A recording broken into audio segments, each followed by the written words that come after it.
3, 2, 1.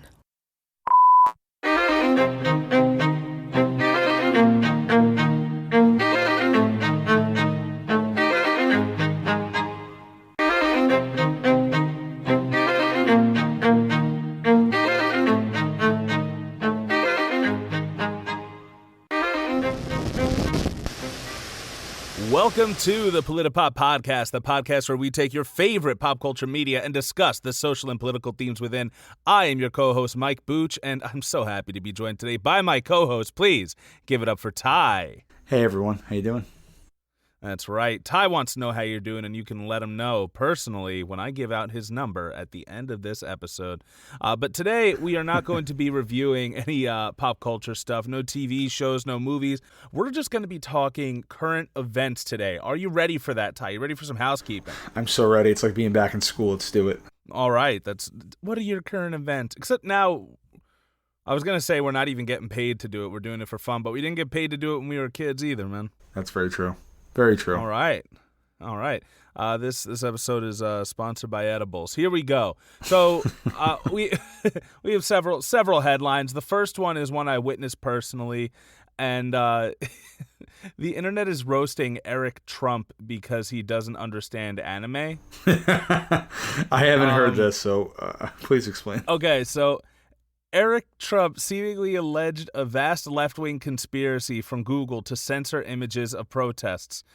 Quote, "Google is once again trying to manipulate Americans," the president's son tweeted. "Type mob or mobs into Google and watch what comes up. Do the same on any other search engine." So, and then he wrote hashtag nothing to see here.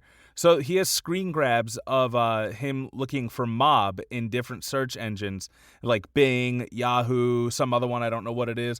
But in Google, instead of like a mass of people swarming, it just shows images for the anime Mob Psycho. And he's losing his fucking mind over it.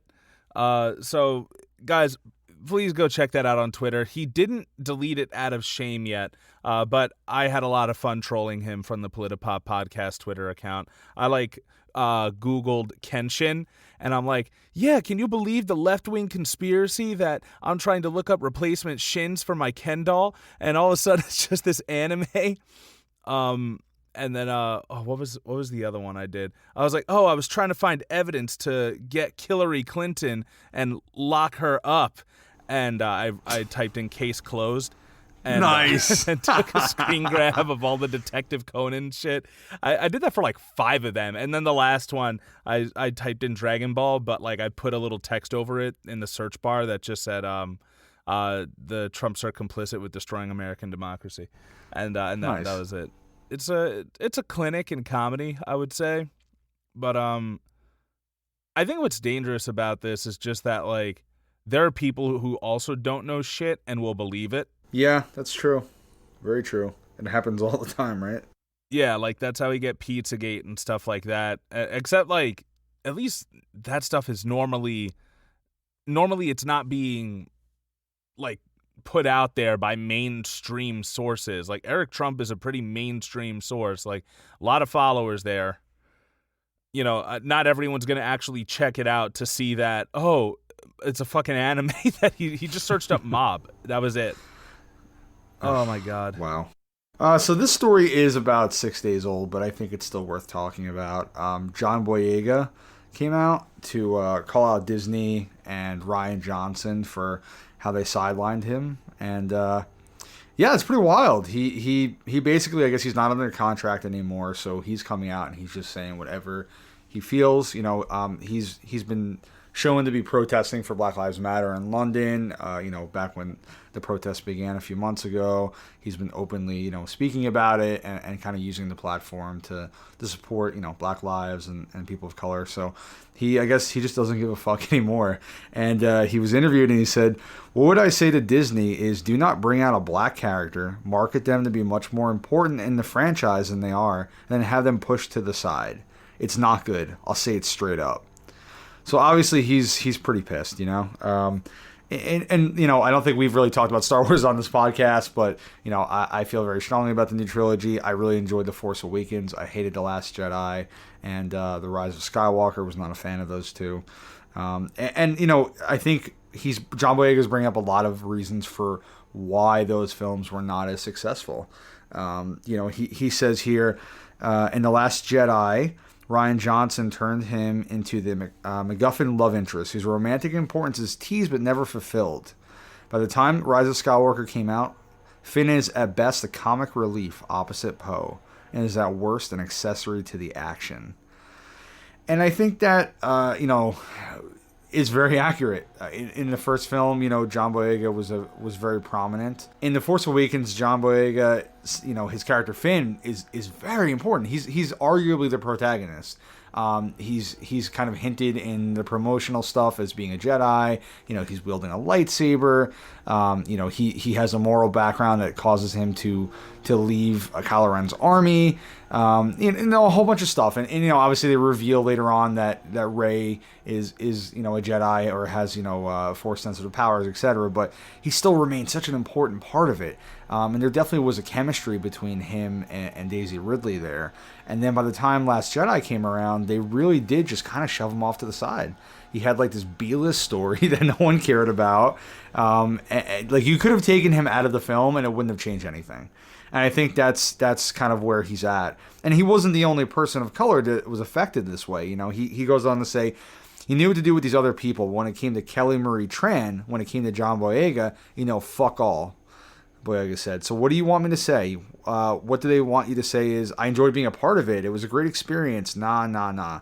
I'll take that deal when it's a great experience. They gave all the nuance to Adam Driver, all the nuance to Daisy Ridley. Let's be honest. Daisy knows this. Adam knows this. Everybody knows. I'm not exposing anything. So, another character, Kelly Marie Tran played, she's Asian, and her character was kind of not loved by fans. And by the time the Rise of Skywalker came around, they almost completely wrote her out of the film. And it just seemed like they didn't know what to do with them, aside from Daisy Ridley and Adam Driver, who were both, white leads. So, I don't know how you feel about it, but I definitely agree with his comments. I think that it's important that he's talking about this. Because if you don't, people just assume, yeah, you know what, he didn't have a problem with it, so why should you, right? Why should anybody have an issue with it? And yes, he got paid for his work, and, it probably started his career. And he goes on to admit that. He even, talks about how he respects J.J. Abrams, and J.J. had to come in and, and kind of fix this mess. But this is just an issue with Hollywood, I think, in general, with non-white actors either being portrayed in not a good light, not an accurate light, maybe being portrayed as gang members or things like that, or just not having an important role and not knowing what to do with them. And I'm glad that he said something. Once again, we have never, ever discussed Star Wars on this podcast, ever in the history of this podcast. You, myself, characters we were improving and playing have never discussed Star Wars on this podcast. But this was actually on my list of stuff to talk about too. And it was never something that I thought about until Jon Boyega mentioned it. Well, there was a tweet earlier on, like a year or two ago, that mentioned it, and it pretty much said like that the big mistake they made was by putting Jon Boyega as a marketing tool. Like, that's what they did. They made Finn a marketing tool. They had him holding a lightsaber, he's going to be the next Jedi, the next generation of Jedi. And you hear toxic fans, they're always talking about force diversity and stuff, in comic books and movies and shows and everything that they love, and ruining with childhood because not every character is white. But like, this kind of was forced diversity in the way that they just wanted to attract a larger audience and then throw that character to the side. And, from one perspective, I told you this off mic, it could sound like it's kind of petty because he's talking about his character. But he also talks about, like, I didn't know that Oscar Isaacs was a person of color. He's from Guatemala. He talks about Poe, about Rose Tico and everything like that. Like, I think that the biggest fuck you to those toxic fans would have been after they were bullying Kelly Marie Tran would be like to make Rose such an awesome character. Like, but they really did just sideline her in the end. And, you know, he does talk in the article about how, like, he's not blaming JJ necessarily. Like, his relationship with JJ is pretty good, but, like, you know, that how there wasn't a plan for these characters. And you were pretty surprised by that too. You mentioned that there wasn't even an outline for Rian Johnson to read from when he took over the franchise for a film. Yeah, I mean, you know, when you plan a trilogy, usually there's some sort of overarching plan, right? Even if you have just a basic story mapped out, and you know, usually there's a similar, either the same director, or again, same writers. But in this case, it was totally different people working on all of these films. I know, like, the original trilogy of Star Wars, you know, way back when, wasn't directed by all the same people, but George Lucas was involved, right? He was heavily involved in all the films, regardless of whether or not he directed. So there was some sort of cohesion there. And here we didn't get that. It really seemed like Disney was trying to just push this out as quickly as possible and make as much money off Star Wars. Maybe because they wanted to get, you know, Mark Hamill back and Carrie Fisher and Harrison Ford before they died. And look, Carrie Fisher died right after filming, you know, The Force Awakens. So maybe that's, you know, they were right in that regard. But again, it was just pushed out so quickly. And for, you know, Kathleen Kennedy, who was in charge of these films, to take Force Awakens, have J.J. Abrams direct it, you know, have it written, and then give to Rian Johnson, say, here, you write and direct it however you want. It just doesn't really make a lot of sense. And the way Force Awakens set up characters like Finn and Poe, they seem to be so important. They seem to be the new, you know, Han and Leia and Luke, these new characters. And by the time Last Jedi came around, they kind of really diverted that and focused on Kylo Ren and Rey. And, you know, whether that was intentional because they are, you know, actors of color and, you know, they wanted to make it white leads, I don't know. But, you know, I think making Finn such an important part of Force Awakens felt very organic to me. It didn't feel forced, right? They never shoved the fact that he was black in your face like a lot of these, you know, conservatives always say they're doing. He just happened to be, you know, a black actor playing this character. But even then, they still couldn't do it right. And it's just... it's disappointing, you know, as a fan. I'm sure it's disappointing to a lot of people who were excited to see, you know, a black character have such an important role. Aside from, you know, Lando, who was kind of a grifter, right? You finally had, you know, maybe a real hero here, but they didn't do that. I was going to mention that how the original trilogy is pretty. Not just white, but also human-centric, I'll say, because they don't really make any of the characters who aren't white humans like important characters. You know, and of course, there are like some people of different ethnicities. Like you mentioned Lando Calrissian, but like Lando, at least he wasn't put like in the promotional materials. Like he wasn't put on the poster. Empire Strikes Back. Lando Calrissian, like, you know, like they weren't trying to get like a black fan base and everything like Disney was clearly trying to do with Finn. And you know, I won't doubt that JJ had some really good stuff planned for Finn and the rest of them, but he didn't get a chance to see that vision out necessarily. I mean, he tried to, right? In Rise of Skywalker, he makes him Force sensitive, right? He tries to give him like this really redemptive story, but it just doesn't work because, again, The Last Jedi is so different.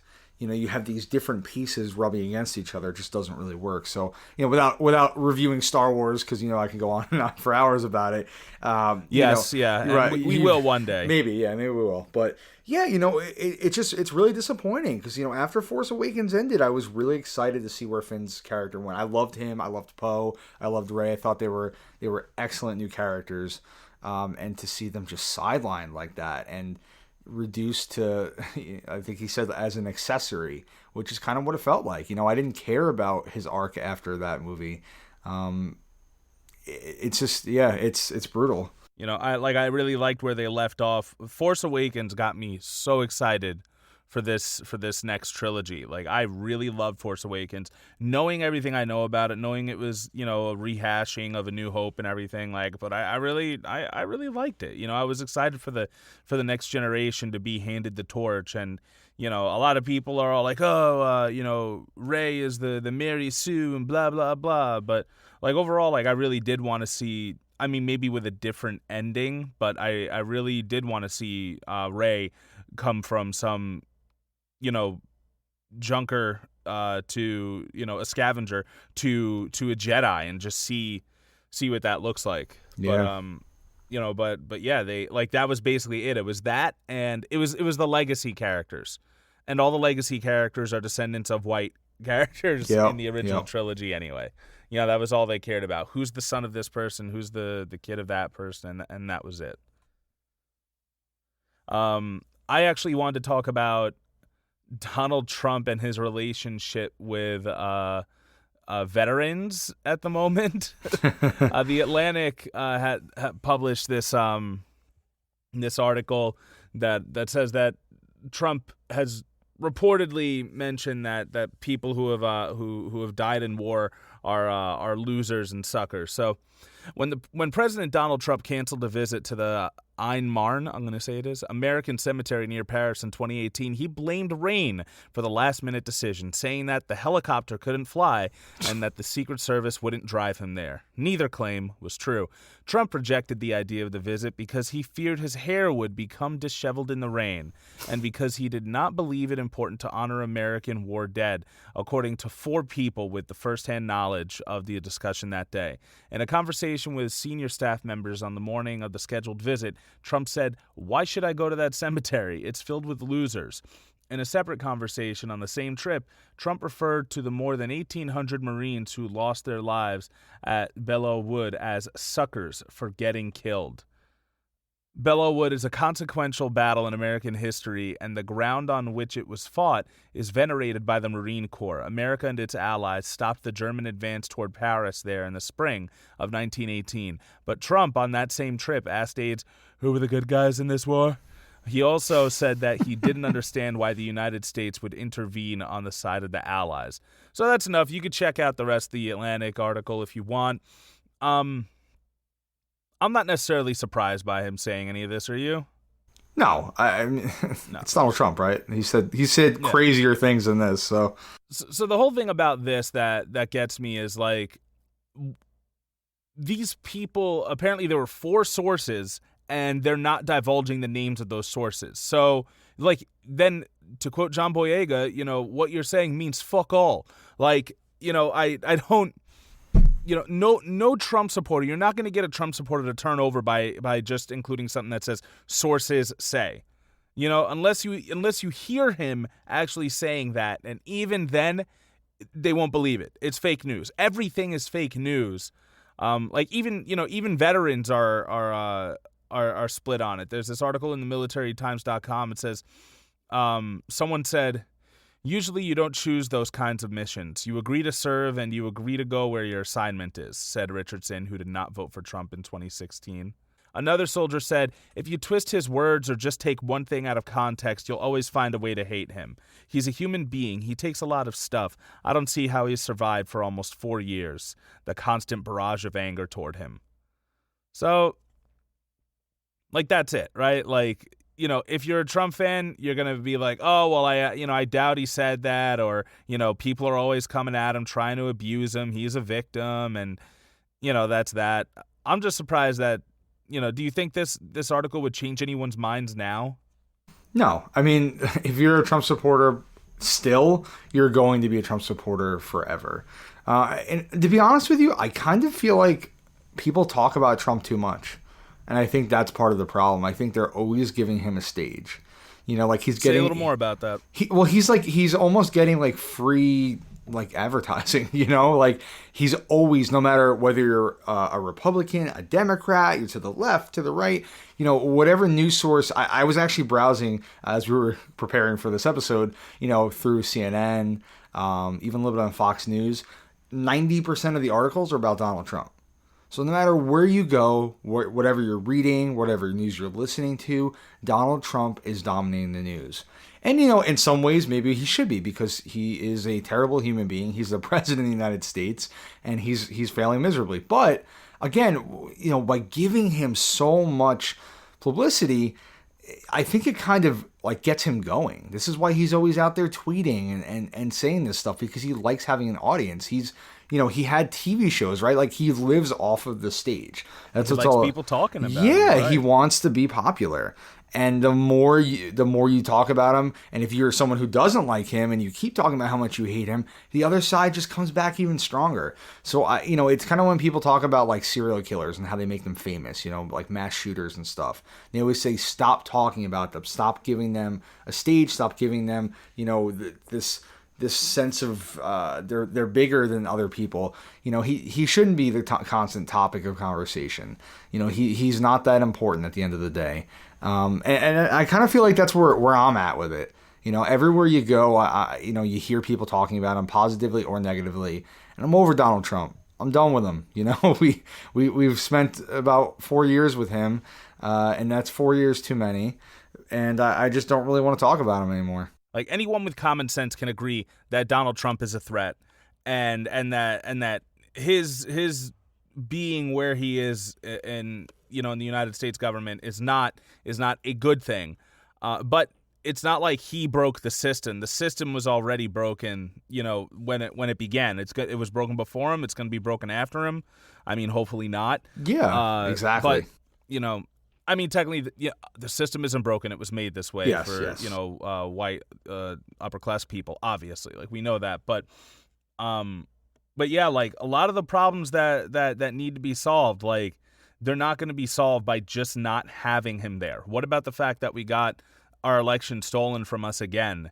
What about the fact that the guy who's looking to replace Trump specifically said he's not going to ban fracking, specifically, that he's not for universal health care and that he doesn't want to defund the police. Like, okay, so what are we trading then? Yeah, what are we trading? We're going for Trump light. And I think, if people who listen to this podcast regularly probably know our stance on it. And I in particular go after Joe Biden a lot. And it's not because I like Donald Trump better. It's because people are too busy talking about Donald Trump and his mistakes and not focusing on Joe Biden's. And I want people to know what they're voting for, right? So if everybody in the world knows who Donald Trump is by now, we've been talking about him for years and about all his mistakes, and we want to get him out of office, and we're going to push this other candidate. Let's make sure we know who the candidate is that we're talking about here. So that's why I focus on Joe Biden, because people don't want to talk about his mistakes, right? They want to put those under, push them under the rug and forget that they ever happened. Yep, they do. He has sexual assault allegations against him. He opposed busing. He wrote the crime bill. These are things that people need to understand. They need to talk about. And if they really believe he's being pushed, progressively into the left and that he's changing his values, that's great. Let's talk about how and why. What about him proves to you that he's more progressive? Because as far as I can tell, he hasn't supported one progressive ideal. He doesn't support Medicare for all, a Green New Deal, right? Like he doesn't. He really has no issue with police. Like there's nothing that he's come out and said that feels like it supports what the left supports. So again, we know Donald Trump is a piece of shit, and we know what he's gonna do. And we know what he's not going to do. He's a big talker, right? Like, I feel like he really hasn't done anything. He hasn't gotten his wall built. He hasn't started any wars. He really has done nothing. Just talked a lot and been like super racist and sexist, which is what he's always done, whether it's on The Apprentice or on Twitter or giving a presidential speech. That's who he is and what he does. And I'm done with his performance and his acting, and I don't need to talk about him anymore, but we need to talk about Joe Biden, and figure out, where do we go from here? What is the next step? And I don't know. That's just my thoughts on it. And I'm sure Trump will continue to dominate the news waves as he does. Yeah, like if you have a child who's acting up, don't reinforce the behavior and give them the attention they want. The problems don't end with him, and they didn't start with him. Yeah. Just because you're mentioning about this whole like we obviously can't just be criticizing him. We have to criticize our other. I use this term very loosely, leaders. There was some backlash against Susan Sarandon. She was like getting bullied on Twitter because she supported Ryan Knight. Ryan Knight, as far as I know, I think he might be, he is a podcaster, and also on the advisory committee for the People's Party. And his Twitter handle is @ProudeSocialist. So Susan Sarandon came out and said, standing by @ProudeSocialist and respect his courage in sharing his journey over the past few years. We need more Ryan Knights to stand up and speak truth to power every day. So basically, like, she's saying that she can understand why this dude wasn't voting Biden, basically. Like, she retweeted him and a bunch of people started going after her and him. And, she had to, like, make this whole, like, listen, I'm going to vote for Biden, blah, blah, blah. She said, the energy used to shame people should be put into phone banking and whatever else will build enthusiasm for Biden's presidency. That's pretty good. I will be voting for Biden as a vote against fascism. And then we'll do everything in my power to help create a people's party free from corporate Wall Street influence. Blah, blah, blah. I don't even think she actually is going to do that. But the fact that she even had to say that she did, like that she was going to vote for Biden. Well, that's every time you get that. You get that all the time, though. Every time someone's like, I'm voting for Biden, I don't want to, or I don't like him, or, I wish I didn't have to. You never get people like, fuck yeah, Joe Biden. I feel like it's very rare for people to be fired up about him. It's always like a sense of disappointment. Like when you introduce your girlfriend to your family for the first time, and you're like, fuck, here's my uncle. He's real fun. It's just like, it's so embarrassing, right? It's like, oh, God. He's Uncle Joe, yeah. And you're like, oh, I'm voting for Uncle Joe. I don't want to, but I have to. Yeah, I mean, we've gone over it time and again. Listen to our Snowpiercer episodes. We talk a lot about it on that. We were more hopeful back then. That's sad. We really were, because I'm not sure that Bernie was, like, out yet at that point. And, it's just like how in Snowpiercer, the machine was built to work a certain way, and, with controlled opposition and everything, like, that's exactly what's happening here. Like, the DNC was never, was never for the people the way you think they are. And, like, they saw somebody who was actually for the people and said, oh, no. He's not there for our, protecting our interests and everything like that. And, so... Yeah, it's just people keep saying how free of a country we are. Like, what are we really free to do? You're free to work or die.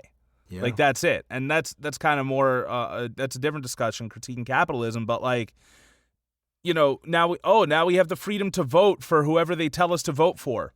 And if you don't vote, you're going to be ridiculed, right? You're like a fucking leper. That means you want another 4 years of Trump? It's like, no, motherfucker, that's not what I said. Yeah, everyone wants to stone you to death because you refuse to play by the rules, and they're like, well, this is what you're getting. This is on you. No, it's not on me. You can't keep screwing us over and taking away any chance of us having a voice and then telling us we have to join in. It's just, it shouldn't work that way, but unfortunately it does. And I think in general, like the left and a lot of people who are, socialists, democratic socialists, they're just done, right? Everyone's just fed up. Nobody wants to play this game anymore. And I think they just want to watch Joe Biden and Trump destroy each other. And hopefully we can rebuild from what comes next. Yeah, it's basically best case scenario Godzilla movie. Yep. I also want to throw it out there that Ryan Knight spits fire. I do follow him on Twitter. Actually, he's really great. So if you I'm gonna have to follow him. Yeah, if you guys are interested in socialism and the people's movement and all that, definitely check out Ryan Knight. He's got some great stuff. I just want to finish up this Trump thing in regards to him, and like, nobody should be surprised by this. He, because all of his fans have already overlooked his comments. He ridiculed John McCain for being a POW. He had a feud with the Gold Star family when he was on the campaign trail. He wasn't even president yet, and he was talking shit to a family whose son had died in service to the country. And also the GOP just has a terrible history with taking away veterans' benefits and stuff like that. Yeah. So, like, guess what? That's cute of you, Atlantic, but if nobody's been upset by any of the stuff that they know he did or that they know the GOP has done, they're not going to be upset by sources say that Trump was a meanie to soldiers. Like, but you know what? It's not for them. It's for the liberals. You know what I mean? Because the liberals can sit there and read it and go, see, he sucks. We got to get him out. and they're not wrong, but that's who they're really their base is. That's who they're aiming it at.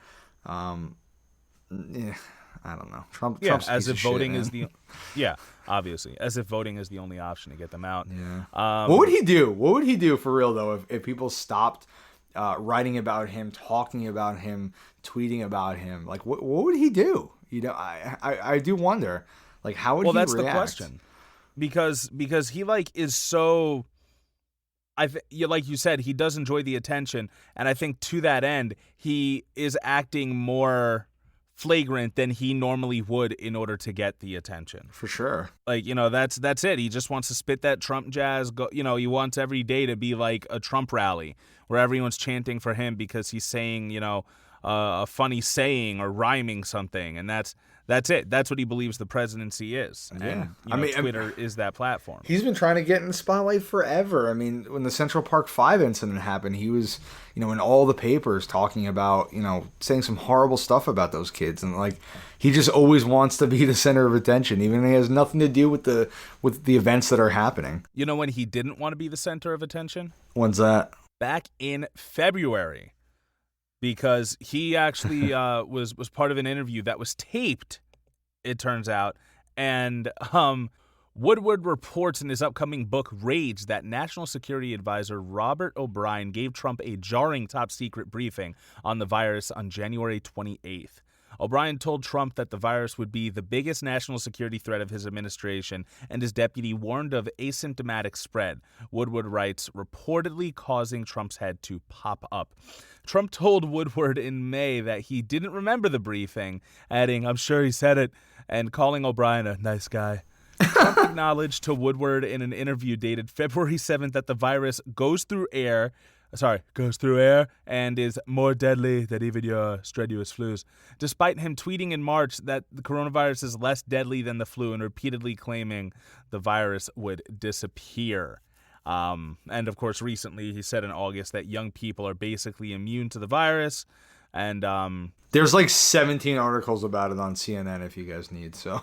Oh yeah, at least 17. Do you think that it would have made a difference if Trump had publicized what he knew? I mean, I don't doubt that he literally just didn't listen or forgot it because he is a chuckle fuck. But, do you think any lives could have been saved? I mean, probably because I'm sure his base, a lot of his base didn't take it seriously. I don't know the exact number, but I'm sure a large percentage of it seemed not to have. So, if he came out and was like, listen, take it seriously, wear a mask, yada, yada, yada. I think it would have changed. It would have probably helped the hospitals not be overwhelmed, at the very least, and that probably could have saved some lives. So yeah, I mean, he obviously bungled this whole thing, and no matter how he tries to spin it, he really screwed it up. Yeah, I've also seen people that are mad at the journalist at Woodward for not releasing that information sooner. But like I get it, but also. Everyone knew it was dangerous, right? Didn't we know? Wasn't the media already saying it was dangerous? So if another media source comes out and says, oh, it's dangerous, anything short of Trump literally, saying something in a meeting or tweeting out, like you said, his base, would they have taken it serious? I think that his base probably would have. At least a little more, so you would have saved some lives, but Yeah, if he gave his speech and was telling people directly, to take it seriously, I think that would have really impacted the thoughts of his little minions there. Apparently, I read somewhere that he didn't want to cause a panic. The country's being run by Michael Scott, dude. No, Michael Scott's a better person than him. But yes. Yes. Yeah. If he's run by Michael Scott if he has a moral code. Yeah, because even Michael would do the right thing at the end of the day. He would feel bad. He tried to do the right thing. He was just a terrible leader and tone deaf. Yes. Yeah, so I believe 3 days ago, Julian Assange's trial actually resumed. which is, pretty big news that no one is talking about. So that's fun. Assange's legal battle to avoid U.S. espionage trial resumes in London. Lawyers for WikiLeaks founder Julian Assange on Monday failed to persuade a British judge to throw out new U.S. allegations against him as he resumed his fight to avoid extradition to the United States for leaking military secrets. So, this is a pretty big deal. I'm assuming most people know what WikiLeaks is, but if they don't and you're listening, it's basically it was an international nonprofit organization that publishes news leaks and classified media provided by anonymous sources. And Julian Assange is an Australian internet activist, and he's generally described as its founder and director. So the United States really targeted him because he leaked a lot of its secrets, many of which people feel were very important, stuff that we should know, that was being kept against us and being used against us without our knowledge. So Julian Assange, I think it was about I don't know how many months ago. 6 months, 8 months, he was, he was arrested in London, basically, and going to be extradited back to the U.S., but he is fighting it right now, and he actually, a day ago, was warned by the judge because he had an outburst in court. So Julian Assange warned by judge after outburst during extradition trial. The WikiLeaks founder told he faces removal after interjection during lawyers' exchanges. So basically, these lawyers are going back and forth. They're trying to paint a picture of what Assange did, why he should be sent to the United States to be prosecuted. And I guess he got very upset by it. They couldn't get the exact words that he said, but they believe he said this is nonsense. In reference to what was being said about him. Oh my God, that's powerful language. Yeah, and the judge... How could he get away with that? The judge said, if you interrupt proceedings, it is open to me to proceed in your absence. This is obviously something I would not wish to do. She had told him, I understand you hear things you disagree with and you like to contradict and speak about these things yourself, but this is not your opportunity to do so. So they basically want him to shut his mouth, right, and not say anything. He is facing an 18-count American indictment. He's been formally rearrested on a new U.S. indictment, which updates and broadens previous charges. All but one are for violations of the country's Espionage Act. So, we'll have obviously the article in the notes here. There's 2 articles about it. And more or less, he's trying to say that it's the Trump administration that is going after him, and that previous administrations had agreed not to go after him at that point. But he was in danger of the Obama administration coming after him a few times, but it seemed like they backed off. So I guess now his defense is Trump targeting him when he was already let go by America. And I don't know how it's going to go for him, but probably not well. I can't imagine him getting out of this. Because when America comes for you, they're going to get you, right? And, I know a lot of people have their feelings about Julian Assange, about him as a person. I think he actually had some sexual assault allegations against him some time ago. Yeah, I heard that. Now, apparently none of those are being used against him in this trial, though. No, exactly. So, So interesting. Because I remember you and I had it out a bit when this first came up, because, me... being the liberal feminist I was, as soon as I hear that there's sexual assault allegations against somebody, I always believe the alleged victim, the alleged survivor. Yep. So I was like, I don't know, dude, he's got allegations against him. And you were like, you really believe those? And I'm like, yeah, I believe every one of them. But it is, interesting that none of those are being used against him. It seems that they really just don't like him leaking war crimes and military secrets. Exactly. I'm not going to defend him if they want to go after him for the sexual assault stuff. Listen, if they prove that he did it and they want to go after him, by all means, you know what I mean? But yeah, or he could run for president of the United States. Either way. Yeah, we don't seem to care. But the fact that they're going after him for like you said, leaking war crimes and things that the United States had done. They were not lies. This was true classified information that was very important to be leaked and really painted America in a very interesting light. And I think anyone who's familiarized herself with WikiLeaks or Julian Assange is definitely in support of this stuff being leaked. Unless you're, like pro-America and you just want to be like, those are American secrets. You're really leaking things that aren't supposed to be told, but they need to be told. And oh yeah, you just reminded me. Chelsea Manning happened under Obama too, didn't that? Yes. Yep. Oh, yeah. Fucking God, dude. So, Julian Assange is in. He is actively on trial, and no one is really discussing this, and it is very important. You want to talk about freedom? This is our freedom right here. Well said. I want to talk about a woman who still has her freedom currently. This is some local news. According to News 12, police say they have arrested a Hauppauge woman in connection to a Ronkonkoma hit and run in which 2 kids on bicycles were hurt Monday night. Police say the boys were riding bicycles around 7:30 p.m. on the shoulder of the Long Island Expressway service road when they were hit by a vehicle that fled the scene. Police say a 9-year-old boy from North Amityville was airlifted to Stony Brook University Hospital, where he is in serious condition. A 12-year-old boy was also rushed to the same hospital and treated for serious injuries. A 6-year-old boy was not injured. So detectives say 31-year-old Shannon Palmer was arrested at her Hauppauge home early Tuesday morning and was charged with 2 counts of leaving the scene of an incident with serious physical injury. She was given a supervised release with alcohol and narcotics conditions. She is due back in court on September 14th. Before you talk about this, I have one question. You want to guess the skin colors of the people involved in this case? I can't possibly imagine. Okay. The 2 kids who were hit and airlifted to Stony Brook? What were they? Black. What? The woman who was released after hitting these kids and fleeing the scene? She wasn't white, was she?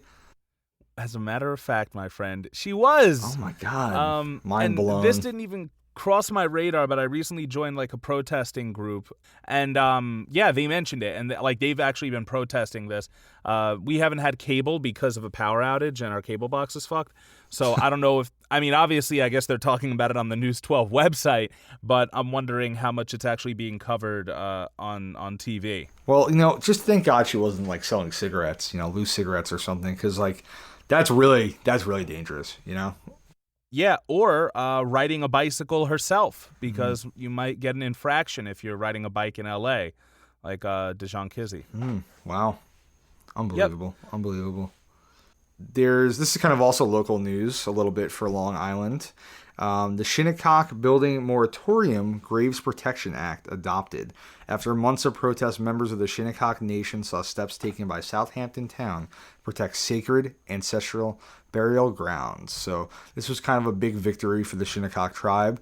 If anyone's been following the news over, I guess the last, 200-300 years, Native Americans don't do too well usually. So they typically don't win. Unfortunately not. They don't get treated too fairly. And as we know, we are currently living on their home, right? We took their home from them. America was, the natives' homeland, and we basically took the land from them and funneled them into specific areas. So here on Long Island, where the Shinnecock Nation, lived before it was taken away, most of the land from them, they're fighting to protect what they believe are their ancient burial grounds, which is obviously very important to them. So after months of protest by members of the Shinnecock Nation, the Southampton Town Board acted Tuesday to protect sacred burial grounds from development and desecration. The Southampton Town Board voted unanimously to approve the Graves Protection Act and the Shinnecock Hills Building Moratorium to protect areas believed to be the ancient burial grounds. Members of the Shinnecock Nation have long rallied to stop building in the Fort Hill and Sugarloaf areas and other locations where they believe their ancestors are buried. The purpose of this moratorium is to review the current laws and land use tools available to the town to address the issue of unmarked graves and burial sites, with the goal of adopting local legislation to ensure that human remains and associated funerary artifacts remain undisturbed to the maximum extent practical and are treated with the utmost respect, consistent with the wishes of descendants and culturally affiliated groups. So, they're at the bare minimum trying to protect graves and bodies of their people from being built upon, into whether it's malls or apartment complexes or whatever the hell people want to build on. They've been protesting and fighting to protect this land, and they did win this.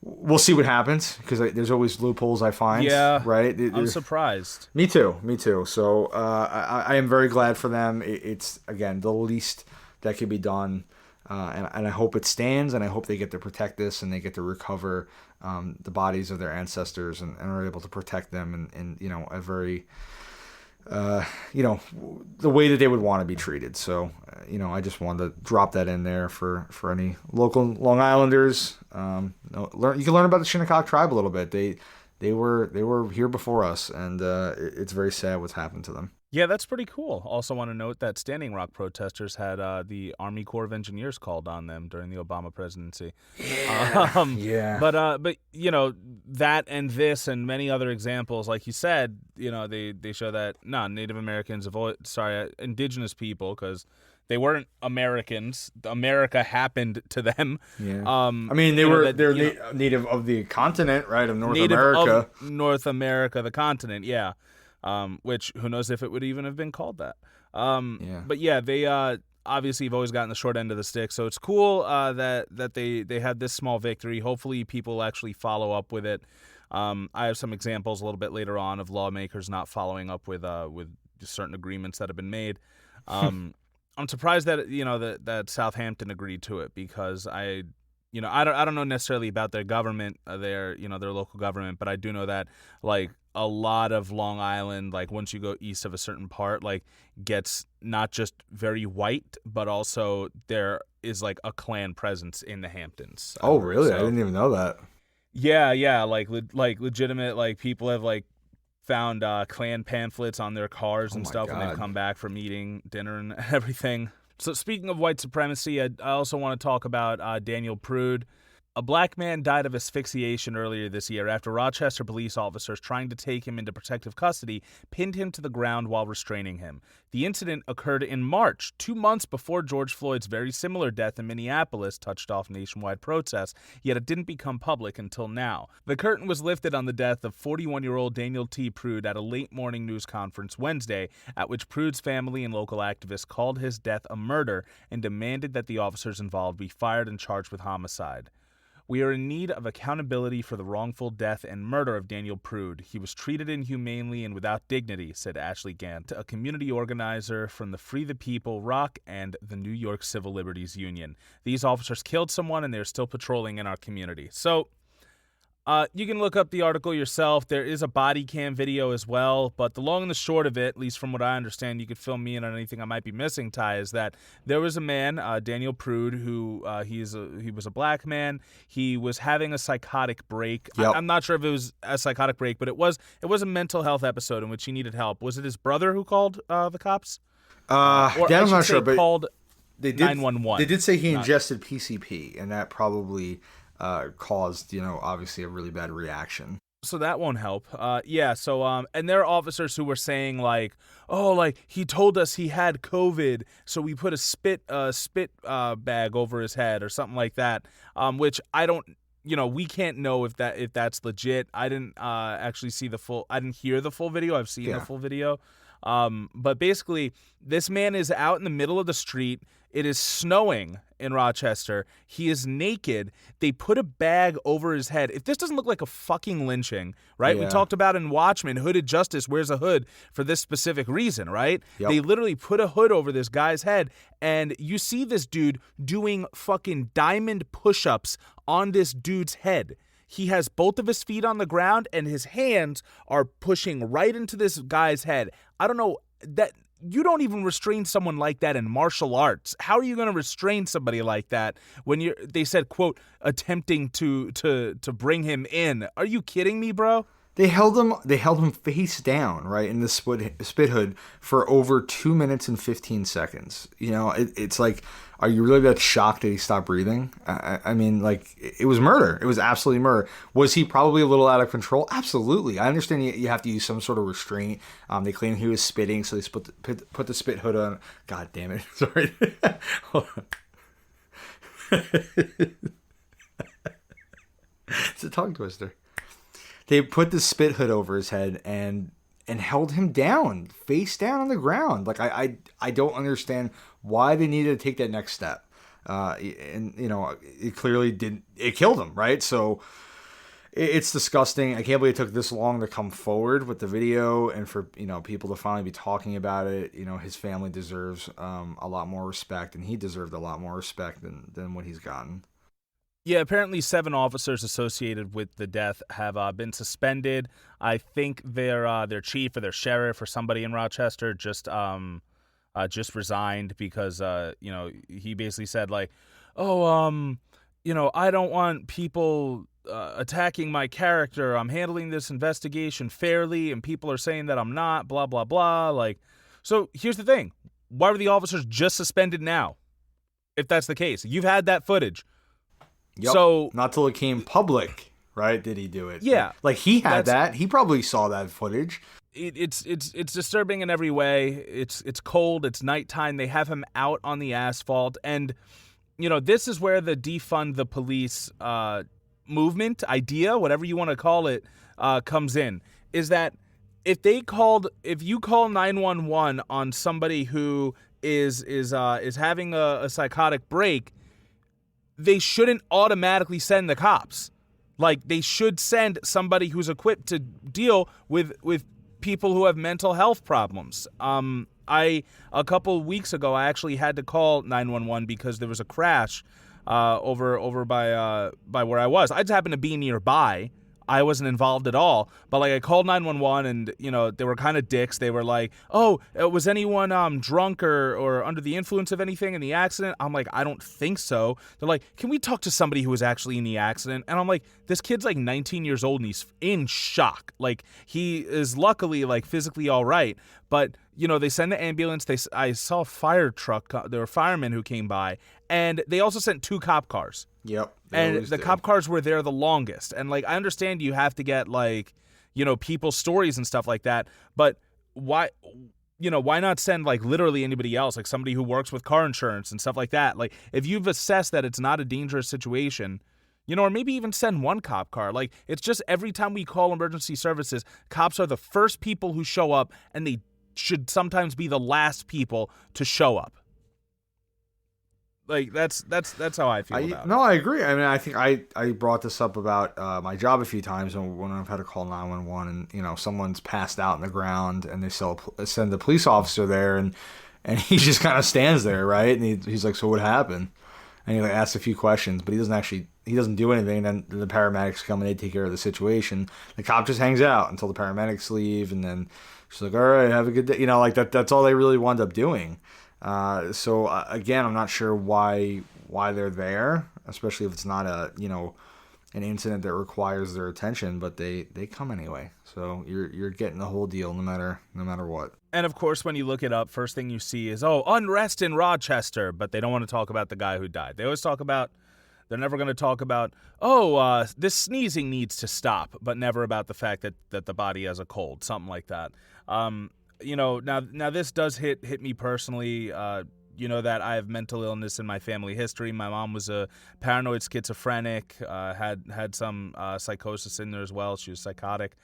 And, knowing her and seeing like a lot of the group homes she was in and out of, while I was growing up, like I know firsthand that mentally ill people or people with differences, they may not even be mentally ill. They may just be like on the autism spectrum. Let's take a look at Elijah McClain, who wasn't like on paper, like I don't think they said he was on the spectrum, but like if you've ever worked with the community, and he was also killed by cops. I want to say last year, the year before, maybe. I think they did say he was on the spectrum. I think they did. They okay, do say that at now, the time. definitely. I was okay now. All right, when I was looking at it when it was coming out, they didn't mention it, but I was like, yo, and and like. They did the same. They did pretty much the same thing, and like these 2 guys didn't die on the scene. They died after from the injuries that they sustained. So, like, it's terrible. But I looked up some stuff. There's a really great journal you can find in the show notes, and I just pulled some facts from it. And this came out in 2019, so it's pretty current. According to federal data, 40% of prisoners were diagnosed with a mental health disorder between 2011 and 2014.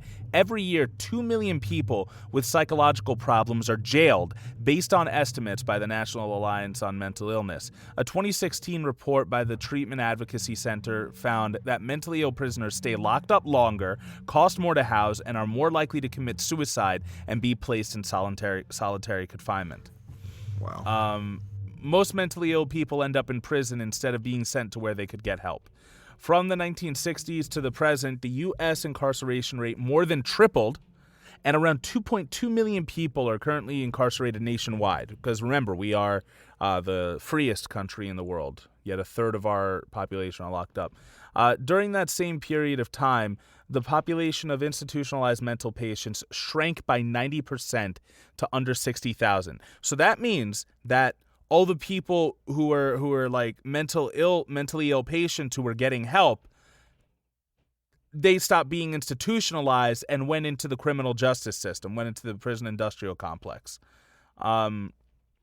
Elisa Roth, author of Insane, America's Criminal Treatment of Mental Illness, estimates that half of U.S. prisoners suffer from a mental illness since the lack of other treatment options means they are more likely to end up behind bars. So everybody who's listening, keep this in mind.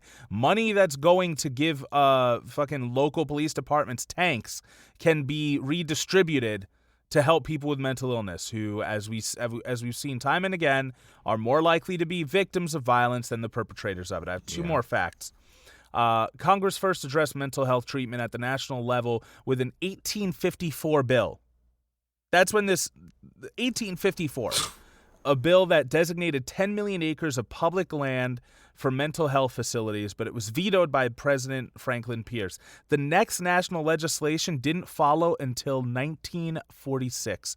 President JFK championed passage of the Community Mental Health Act just prior to his 1963 assassination, though it was never funded by Congress. So a guy did try to do the right thing and pass this thing through, and after he was assassinated, they didn't fund it. So, and also when Medicaid was created in 1965, it didn't cover people in institutions of mental diseases, but did allow federal funds to finally reach community mental health centers. President Jimmy Carter signed the Mental Health Systems Act of 1980, providing more federal money directly to community mental health care facilities, but the next president, Ronald Reagan, spearheaded a repeal of the law and slashed mental health spending by 33%. And obviously things haven't been great in our country as far as mental health and health coverage in general. But, a lot of the people who do claim that mass shootings are perpetrated by people with mental health problems, they'll never criticize their own party for slashing mental health funding. So, it's just... I mean, part of it's being black, and part of it is the mental illness too. But just look at how the prison system works. Look at Khalif Browder, right? Who went to prison for allegedly stealing a backpack, and his family couldn't pay the bail, so he spent years in prison. He tried to commit. It's a crime to be broke. He tried to commit suicide, and they put him in solitary confinement. He spent 400 days there. How the fuck is that the answer? You know what I mean? All right, he's a danger to himself. Let's just shove him in a cell all alone with no interactions, and that for 400 days. That won't fuck him up, right? So when he finally did get out, he killed himself. He killed himself. He didn't get the help he actually needed. In fact, they probably caused most of what led to his suicide in the first place. It's just like they don't care, right? They don't care about actually helping you. It doesn't fit into what they're looking to do. It doesn't make them money to help your mental illness. It helps to throw you in a cell. Well, yeah, especially in a for-profit prison system. I actually want to follow that up with a story about a 13-year-old boy with autism who you won't be able to guess his color. Which probably gives you a hint that you can guess his ethnicity. 13-year-old boy with autism was shot several times by police officers who responded to his home in Salt Lake City after his mother called for help. So once again, I doubt she called the cops. She probably just called 911, and that's who they sent. Linden Cameron was recovering in a Utah hospital, his mother said, after suffering injuries to his shoulder, both ankles, his intestines, and his bladder. Golda Barton told KUTV she called 911 to request a crisis intervention team because her son, who has Asperger's syndrome, was having an episode caused by bad separation anxiety as his mother went to work for the first time in more than a year. I said, he's unarmed. He doesn't have anything. He just gets mad and he starts yelling and screaming, she said. He's a kid. He's trying to get attention, but he doesn't know how to regulate. Oh, much like our president. This kid has a bright fucking future. She added, they're supposed to come out and be able to de-escalate a situation using the most minimal force possible. And, and she'll said, he's a small child. Why didn't you just tackle him? He's a baby. He has mental issues. And I'll leave it at that. You can read the whole article in The Guardian if you want, but this is a 13-year-old white boy, and guess what? I haven't heard any of the All Lives Matter people come out and say shit. Yeah, nothing, right? Not a peep. Not as far as I know. Even when they fucking get one of your own, you couldn't care less. Because you're simping so hard for these centuries of capitalism. Centuries, not centuries. Both. Like a person. Also that, yeah. Anyway. Yeah, I figured the opinions on that are pretty simple, but just want to let people know that absolutely happened. Wow. So I have this article here that says the Oscars' new inclusion standards announced to qualify for Best Picture. So the Academy of Motion Picture Arts and Sciences on Tuesday announced a wave of new representation and inclusion standards for Oscar eligibility in the Best Picture category. So this is a pretty big deal. I'm going to read a little bit more of the article, and then obviously we'll have it in the show notes if you want to read more about it. But the Academy explains that the Oscars rules changes are part of its Academy's Aperture 2025 initiative and the body's overall push for diversity and equitable representation in front of and behind the camera in order to reflect a more diverse global film-going audience. The aperture must widen to reflect our diverse global population in both the creation of motion pictures and in the audiences who connect with them, said Academy President David Rubin and Academy CEO Dawn Hudson in a statement. So the Academy breaks down how and when the changes will be implemented and what will be required for the 94th Oscars 2022 and 95th Oscars 2023. Submitting a confidential Academy Inclusion Standards form will be required for Best Picture consideration. However, meeting the inclusion thresholds will not be required for eligibility in the Best Picture category until the 96th Oscars 2024. So basically they have a whole plan that you have to meet 2 of 4 sections basically to be eligible for Best Picture starting in 2024. But they're going to make everybody, I guess, fill this form out for the next 2 years for the Oscars, just I guess to kind of gauge where people are at. And more or less what it's going to be is, for example, Standard A, on-screen representation, themes, and narratives. To achieve Standard A, the film must meet one of the following criteria. The lead or significant supporting actor is from an underrepresented racial or ethnic group, or a general and ensemble cast of at least 30% of all actors in secondary or more minor roles are from at least 2 of the following underrepresented groups. So they have... this goes on. It's pretty long. I'm not going to read them all, but more or less, whether it's the actors on screen, who's behind the film, working on even the promotional materials, in the editing room, they are going to make you meet 2 of 4 requirements showing that you are actually giving jobs to people of color in one of these many different forms in order to actually be nominated for Best Picture. So starting in 2024, if you do not meet the requirements for for 2 of these 4 sections, you will not be eligible for Best Picture. Wow. Yeah, that's kind of huge. I'm a little surprised. Yeah. Jinx. Did not expect that from Hollywood. Hollywood has a very, very long history of sexism, racism. I mean, look at Harvey Weinstein. And the fact that they are making such a giant push is good. Whether it comes from a good place or not, I think the end result is good. So I'll take it. Right? There's such an underrepresented group in Hollywood, and to give people, behind the camera jobs and more actors like Jon Boyega a chance to really show off their skills and have, a fair shot, I think is huge. So they have 2 years to get their shit together, or you can't be nominated for Best Picture. So, yeah. Yeah, but I see a lot of people going the Jon Boyega route that Disney took with him too, and being like, all right, let's just get a black person working this so we can say we had a black person, or let's just get this person. Oh, what's your DNA test? All right, let's put you on. You're the best boy. Your grip, No, I mean, granted, I do think that genuine inclusion is important. Not genuine, but to the point that like Lindelof did with the writer's room for Watchmen, is what I brought up in previous ones. Like, it is interesting for Hollywood to just be like, listen, if you fuckers aren't going to do it, like, you can do all you want, but you're not going to get a nomination for Best Picture. Like, so that is an interesting move. Yeah, I mean, and they're being very specific. They're saying either they have to be in a leadership position, such as casting director, cinematographer, composer. So not grip. Or they said other key roles. So at least 6 of technical positions, such as first AD, gaffer, script supervisor.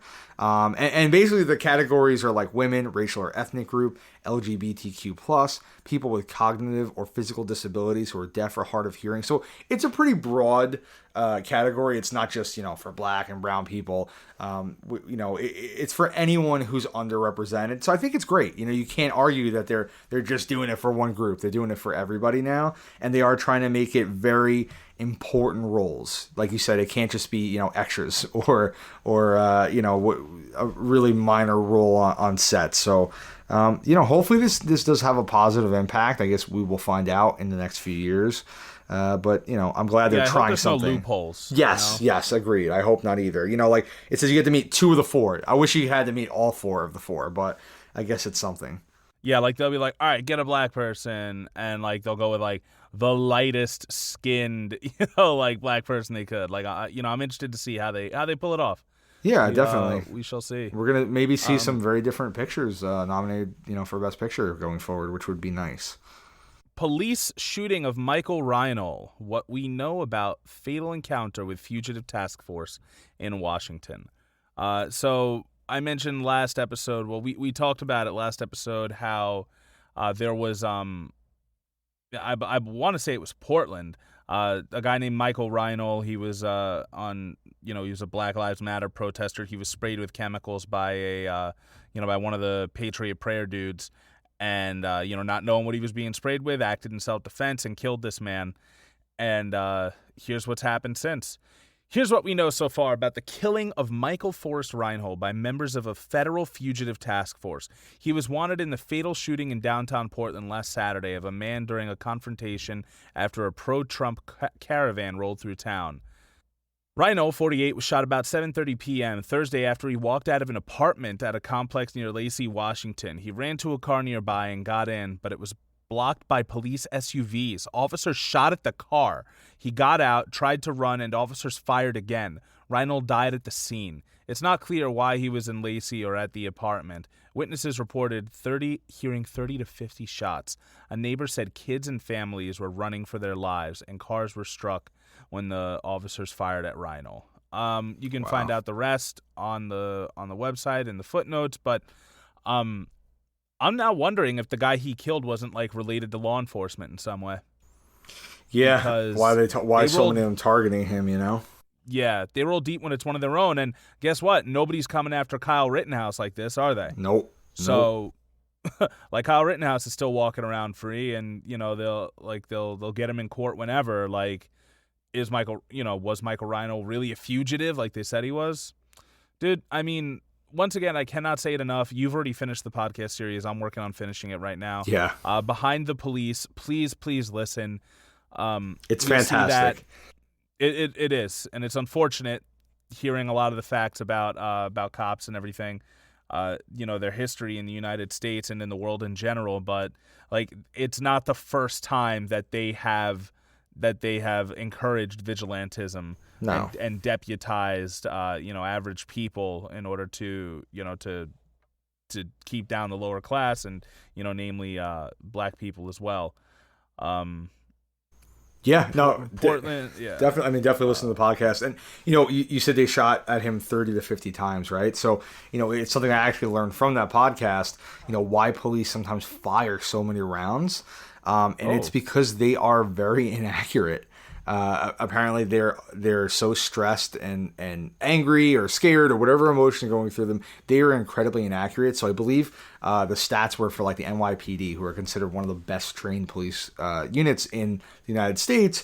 They have an accuracy of 30%, which is supposedly really high for police. I read that somewhere. I was preparing for another podcast, actually. Yeah, like Holy crap. 30% is a high percentage of hit.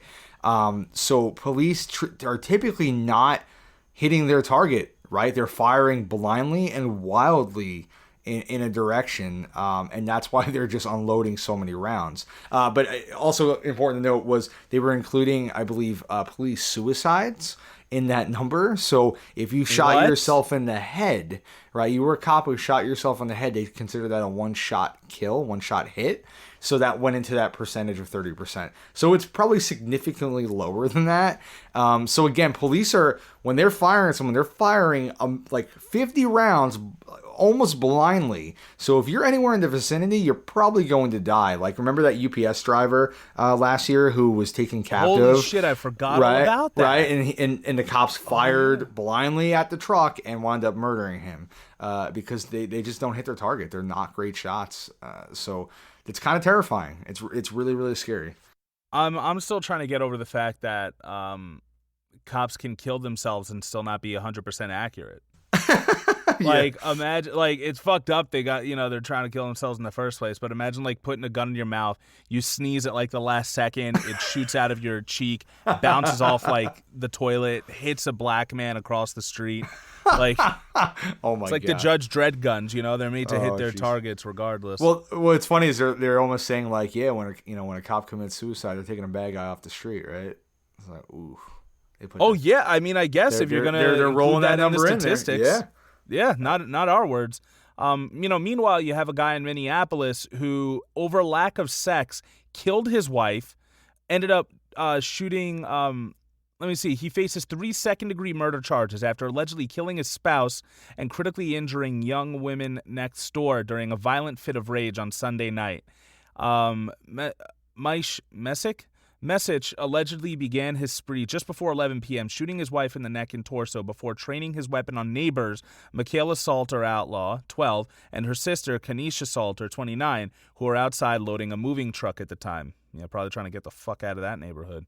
Michaela was shot in the head, while Kanisha was shot several times in her leg and hip. His neighbors are black, by the way, according to the reports. What I want to get to is where it talks about when here we go. Police estimate Message fired off 40 rounds during the police standoff and that they found a cache of several guns and hundreds of rounds of ammunition inside his home. So, with somebody who fired off 40 rounds during a standoff with the police, is known to have killed at least 3 people, you'd think that if they're going to kill a man for riding a bike wrong and apparently dropping a gun in some clothes, or they're going to kill a man for being naked in the middle of the street and having a psychotic break, that they would kill this guy, right? You would think. You would think. Nope. Betty White. He is white and he was taken in alive. So don't give me any of the shit about how scared cops get. They fear for their lives and everything. If you're white, they just always seem to be able to take you in alive, I shouldn't say always, but there's a significantly higher chance of it. Yeah. Meanwhile, the 13-year-old boy with autism gets fucking, they're trying to turn this kid into the next 50 Cent, but, this other dude, let's just, let him live, let him do his thing. And obviously, I'm not saying fucking kill him on site, put him through a trial and put his ass behind bars or whatever, but like, just do it for black people too. Right? Yeah, give them a shot as well, Man. Before we get out of here, I wanted to talk about California. There was a gender reveal party with some pyrotechnics, and it has caused over 10,000 acres in damage.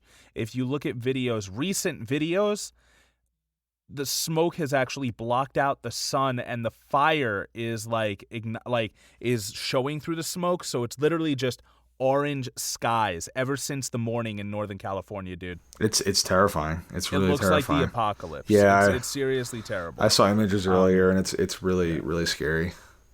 But fuck the environment. Yeah. Boy Biden doesn't want to, ban fracking. There was an earthquake in Jersey today. In Jersey? In Jersey. Yep. The earth is screaming for help, right? The earth is crying for help. And when people like, Greta Thunberg come forward and ask for people to just take a minute and try to help the planet, people like Donald Trump tell her she should shut the fuck up. But then, you have Kyle Rittenhouse going and murdering people, and everyone wants to talk about how an American hero he is and stuff. Just like, no, they don't care. They just don't care. The planet is literally dying under their feet, and they don't care. Yeah, and once again, that's the same all lives matter people. Like, if all lives really matter, you should be worried about climate change. Or if you believe that, violence is when things are lit on fire, if it's during a protest or whatever, you should be like 10,000 times more upset over the 10,000 acres that are being destroyed, or is it just when it's police stations? Exactly. Give us a Green New Deal, damn it. But speaking of like Greta Thunberg, the podcast that I do for one of my clients as a voiceover artist, Occupy a Job on Wall Street, like he talks shit about Greta Thunberg in that, and basically this dude has he has a lot of boomer takes, but I'm pretty sure he's part of like Generation X. He wants to keep himself anonymous, but spout a bunch of shit about how our country's so great and how blah, blah, blah. And the last episode that I recorded is the 9/11 episode, which if you're listening to this podcast now, it's at least September 11th, if not after. And, it was interesting because like a good portion of that episode is actually him interviewing one of his firefighter friends, because regardless of how you feel about 9/11, whether you believe, Bush was behind it or Al-Qaeda was behind it or whatever, like it happened. Everybody has a story about where they were that day. And, it was interesting to hear this story, but even so, in this episode, dude, it's like the biggest propaganda. Like this, he's all like, this guy is now seeing New York City being burnt down around him every night. How about you respect him? How about you listen to his story? And instead of, being mad at police, go out and thank somebody who was courageous enough to wear a uniform that day. And so definitely, guys, if you want to listen to me spout the opposite of everything I believe, go over to Occupy a Job on Wall Street. Because at this point, I'm trying to tell myself, dude, you're Leonardo DiCaprio. You're playing the Wall Street I was just saying, it's the dog of Wall Street, right? He's not the big wolf, but he's trying to be. He's not. He's the dog. He's definitely there. And he pulls like a bunch of centrist shit too. Like he's not like super pro Trump or anything like that, but he's very much like, oh, the next generation sucks. They're entitled. The military's the best. Stuff like that. Like let's say the R word as much as we want. Because that's how we spoke back then, and all this other stuff. And But definitely, guys, don't think, like, if you were a cop who was literally working on 9/11, then, like, fine. But also, like, if you're a first responder, it is your job to do that. Like, yeah, to respond first. Like, the attack, I don't know, man. Like, yes, obviously you thank the person who did that, but not all cops are good because several of them did their jobs that day. Yeah. Yeah, it doesn't excuse everything else that's happened, Yeah, like you're not gonna shoot someone and be like, my uncle worked on 9/11. Like it doesn't work like that. It doesn't. But yeah, just wanted to bring that out. Check it out. Occupy a Job on Wall Street. It's what I do for voiceover work from time to time. Give me your fun article. So we just celebrated the 35th anniversary of Mario. Mario who? The little Italian plumber himself. The video game icon. So Nintendo is bringing 3 classic Mario games to the Switch in a bid to boost holiday sales. So, yeah. That's pretty cool. Nintendo announced remastered versions of Super Mario 64, Super Mario Sunshine, and Super Mario Galaxy. The classic remakes are expected to generate some much-needed buzz for Nintendo, and Nintendo shares are up 36%. But let's get into this a little bit more. Nintendo is bringing 3 classic video games from its beloved Mario franchise to the Nintendo Switch. The games will be bundled into a package Nintendo is calling Super Mario 3D All-Stars, released for $59.99 on a limited basis from September 18th until March 31st, 2021. So apparently, after March 31st, 2021, you'll never be able to buy this game again, unless it's on third party from eBay or whatever. They will stop making this game, digitally, physically. So it's kind of like, get this game now, But Mario 64 is obviously a favorite of many people, myself included. I really love that game. I am super excited for this. They also announced a bunch of other fun stuff, such as a mixed reality version of Mario Kart called Mario Kart Live Home Circuit that lets users control physical RC cars from their Switch console. And Super Mario Bros. 35, a Mario-themed take on the Battle Royale genre, popularized by Fortnite. Another announcement from the firm was a modern version of its original Game & Watch handheld machine from the 80s. That will be $49.99. So a lot of really fun Mario stuff. I'm a big gamer. I know we haven't reviewed any games on this podcast that we may in the future. And I just think Halo. it's Oh, well, you did. You're right. Oh, my God. We did Halo. I guess it's just... Fuck you guys if you don't remember Halo. Halo is so much more than just a game. But was life. Yeah, exactly. So this was fun. It was exciting. I know there's a lot of buzz about it. So if we're looking for a little happiness, Mario brings a lot of happiness to kids of many generations from us and younger. I play with my 8-year-old nephew all the time. So Mario's not going anywhere. And I thought that was a fun little thing to share. That really is. That's awesome. Yeah, let's finish off with some good news. Because in all of this, you need something to get you by. As Samwise says, there is some good in the world, and surrounded by so much bad stuff, you got to find your own good. There's a whole bunch of feel good news articles at the end of our show notes, so if you want to check them out, among them we have Eternals director Chloe Zhao saying that the Eternals is going to have a lot of roots in manga. Yeah. A lot of the visual inspirations coming from manga, so I am all on board for that. I can't wait. It's pretty cool. I'm looking forward to it. Have you ever seen the movie The Spy Who Dumped Me? No. It's got Mila Kunis, it's got Kate McKinnon, and it's like this kind of like rom-com, it looks like a buddy cop thing between two chicks after one of them gets dumped. But I was blown away. I put it on because Dee likes Mila Kunis, and she was home and tired for the day, and I didn't want to put on something that I wanted to watch. So I just Justin Theroux's in that too from The Leftovers. Figured she'd like it, dude. It's like a really listen. I was stoned, obviously, so I can't tell you if it's like a good movie. But the choreography in this, it's better than Extraction was. Wow.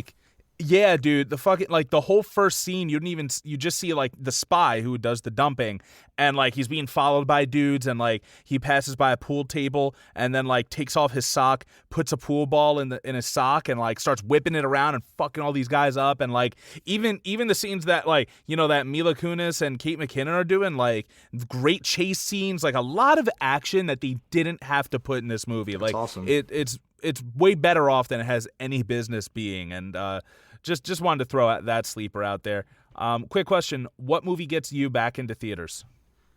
None of them. Let's say COVID is still a thing. There's not one movie that you'll be like, fuck, I got even it because I figure, let's say you go to a 9 a.m. showing on a weekday, nobody's in the theater but you. Guaranteed. I mean, I don't know how they're doing it now. I haven't been to the movies, but I assume they'll have spacing. I don't see any movies getting me out there. I mean, Tenet's out right now, and I'm a huge Christopher Nolan fan. If you're not seeing Tenet, you're not seeing nothing. Yeah, that's how I feel. I want to say Black Widow, but I think if the Batman, the Batman would by be the a tough time one. if by the time the Batman comes out, if we're still not done. I might see, I figure if I go in the morning on a weekday, sit all the way in the back of the theater so nobody behind me can cough. You could wear a mask, I guess, too, right? Oh, well, of course. I'd hope everyone, actually, not everyone. Everyone are fucking assholes. I would wear a mask the whole time, yes. I'll just choose a comfortable mask to wear, but a lot of other people are assholes. And last but certainly not least, there was a cosplayer for Deadpool, and he's a kid who actually has burn marks on his face. And he said, "It would be my dream come true if Ryan Reynolds got to see this post." This is an Instagram post he made. He's doing a split, and he's wearing the Deadpool costume without a mask. I learned to do the splits just for this photo. Deadpool has honestly made me way more confident. Anyone who has read or watched anything about Deadpool knows his face and body are pretty messed up, so it's only natural that I cosplay him. I wanted to be as authentic as possible, and that was not to wear a mask. It's so easy to cover up who I am and to give in to despair. Deadpool makes me not care about that stuff and just show my true self. This is me, and I'm not ashamed about it. Deadpool is icy clean, and he's helped my self-esteem so much. I'm owning who I am, and cosplaying Deadpool makes it that much easier. Aw, that's cool. So check that out on Nerdist.com. It's, pretty cool. They have like a whole little video on him, like, he's just there being Deadpool without a mask. And Reynolds actually responded and said, "Holy shit, this made my year. Can't even describe what this post means to me. Also, I can do the splits, but only once a year, and it has to be in the lobby of a hospital." So that was cool. Just there is still some good in the world, but listen up, motherfuckers. You got to keep fighting the power whenever you can. And that's that. I don't have a write out song off the top of my head, but if I do, I'll insert it afterwards, and we'll go with there. Anything else you want to add on to this, Ty? No, I think we talked about a lot of, I won't say fun stuff, but interesting stuff. And stop reading about Donald Trump. He doesn't fucking deserve it. That's a really good point. I like that. And listen, you can listen to us and rate and review us on Podbean, at least every episode before this one, Apple Podcasts, Spotify, Google Podcasts, the iHeartRadio app. Follow us on Twitter at PolitiPopPod. Shout out to all the comrades under 1K, all the comrades and true lefties out there keeping it real on Twitter. Find us on Instagram at PolitiPopPodcast. Email us at politipopcast@gmail.com, and you can find our show notes and sources at politipoppodcast.wordpress.com. And remember, do not read about Donald Trump, but whatever you do read or watch or take in any way, shape, or form, never stop thinking, never stop learning, and please always remember to read between the lines.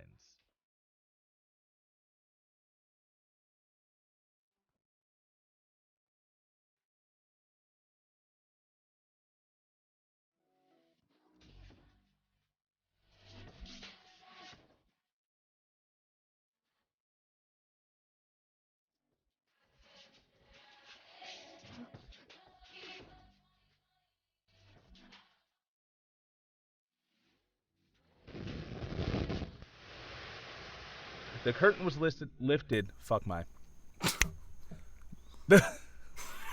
Sorry.